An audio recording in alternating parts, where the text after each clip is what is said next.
Hi everyone! Our story for today is all about the evolution of arts in the Philippines. It plays a significant role in the abundant cultural identity of the Philippines.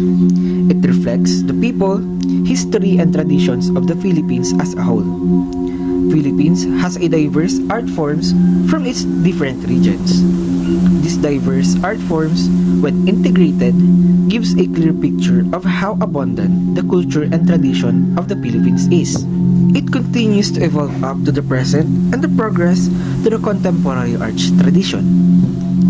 As a Filipino, we should have the knowledge about the different art forms in the Philippines to fully understand the culture and tradition and nation's identity. Even before the colonization, the Philippines already has its indigenous arts. In this era, art forms were primarily influenced by the area where our ancestors prospered. However, the Spaniards came tend to replace indigenous arts with Western arts. For the period of Spanish rule, art forms were primarily influenced by the religion and secularization. Consequently, after more than 3 centuries of Spanish colonialization, Americans came. And during the American rule, development of Philippine art forms was mainly influenced by education and governance. Subsequently, concept of modern arts has introduced and practiced by many artists. It is the time wherein urbanization, consumerism, changes in political system, and rise of the technology influence the development of art.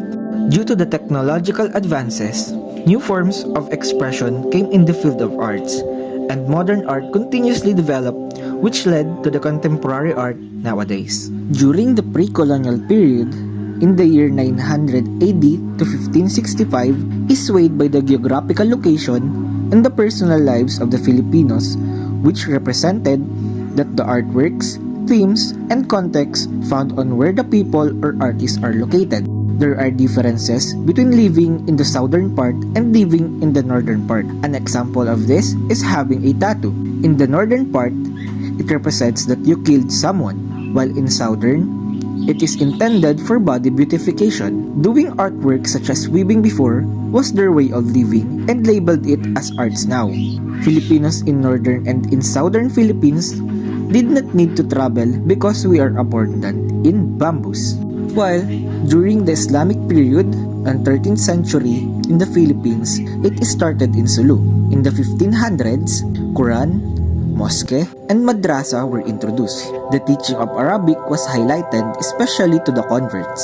The influence of Islam is Tawhid, or the unity of God, which is considered as an art. Mirab and Qibla are the expressions oneness to the larger community of Islam. Islamic art in the Philippines is found predominantly in the Muslim ethnic groups. One example of their traditional art that they use in mosque are known as ukir. It uses geometric and floral artworks.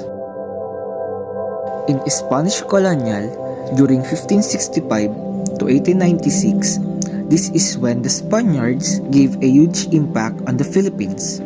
The Spanish viewed the Philippines as a stepping stone to the riches. They soon accomplished the nominal conversion of the people to Roman Catholicism from coastal and lowlands area of Luzon. But the Muslims of Mindanao and Sulu were never completely downcast by Spanish control.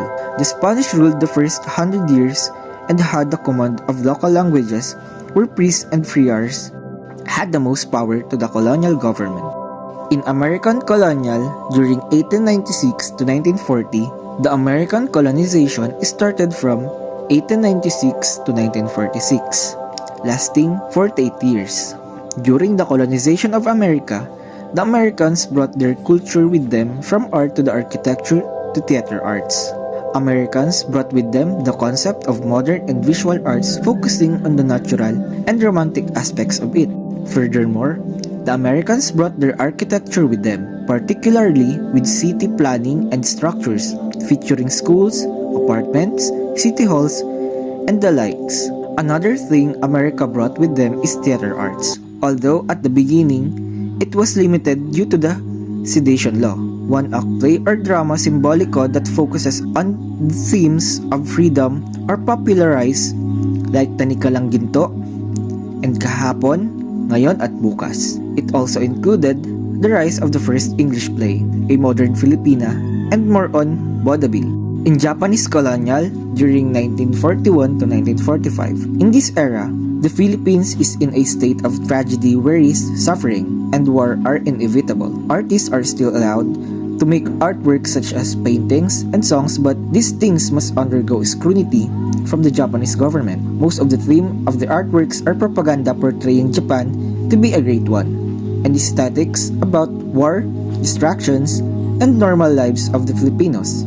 And during the post-war, during 1946 to 1969, the Philippines gained independence from the Japanese and Americans. It also flourished the Philippines literature during this era. This era was also known as the recovering era. This is where Filipino literature was given a break and had the time to transition from American style to modern style. The post-war event had an impact to influence new literary themes.